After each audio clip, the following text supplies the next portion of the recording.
The last of the new Pacific guns at launch that I'm yet to cover is the Type 99 Sniper, and it's another Japanese weapon. So far we've had the M1, of course, an American weapon, then the Browning 1919 A6, also American, as well as the Jungle Carbine, you guessed it, American. And then the Type 100 SMG for Japan, and now the Type 99 bolt action. Lots of numbers, lots of types, and hopefully lots of fun.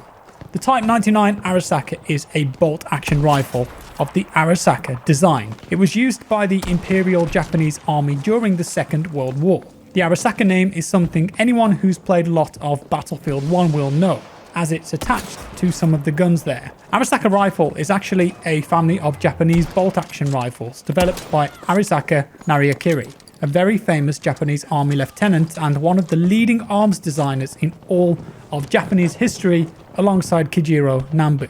In the 1930s, the Japanese forces were using the Type 38 rifle, which used a 6.5 by 50mm cartridge. However, during the Second Sino-Japanese War in the 1930s, the Japanese forces realized that the 7.7mm cartridge being used in their Type 92 heavy machine gun was simply superior, and so they set about developing a new weapon to replace the Type 38. The Imperial Army then marched ahead and developed the Type 99 rifle based on the Type 38, but instead with a caliber of 7.7mm, and that's how this was born. In fact, if we go back through history, most weapons really are just iterations of weapons that came before them. Most guns that we know of today can have their development traced back to weapons probably half a decade ago or older. Certain countries also took a lot of inspiration for their guns from the weapons of others. The SMGs of Germany were replicated by the Japanese forces, for example.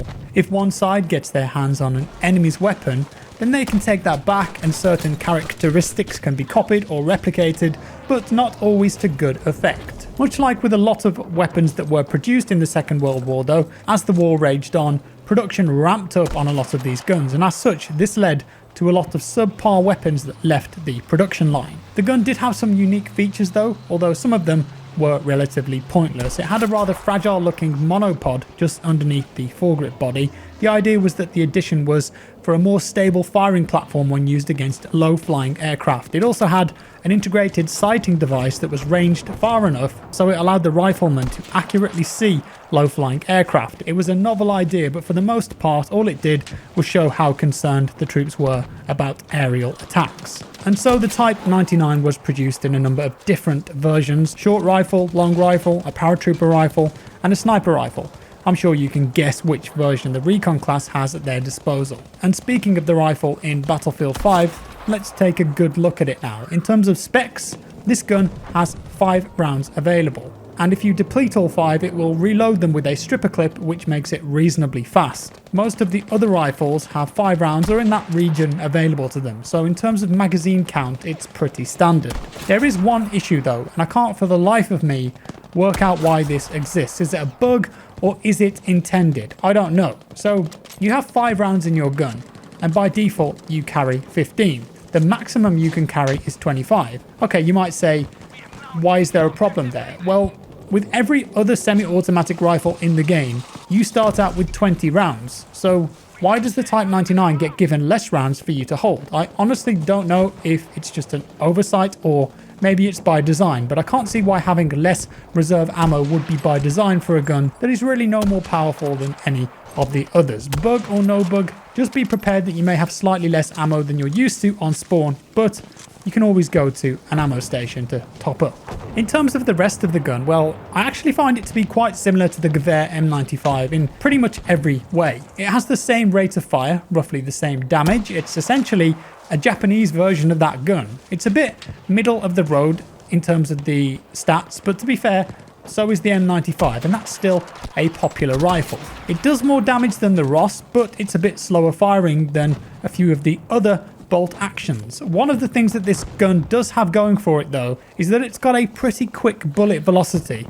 I'm not sure exactly what it is, but it seemed really fast to me, at least from my experience with it. The other thing is the sound. It's not that it's insanely meaty sounding or anything like that, but firing this thing just sounds crisp, simple, but very satisfying. If you like the M95 and tend to use that quite a lot, then I think you'll feel quite at home with this new gun. It's remarkably similar and has a fast bullet velocity. Let's not forget as well, sometimes the guns don't need to be the best in their class for us to enjoy them. And I think there's just something cool and rewarding about being able to use Japanese weapons while running around the Pacific, because that's not something we've been able to do in BF5 before now.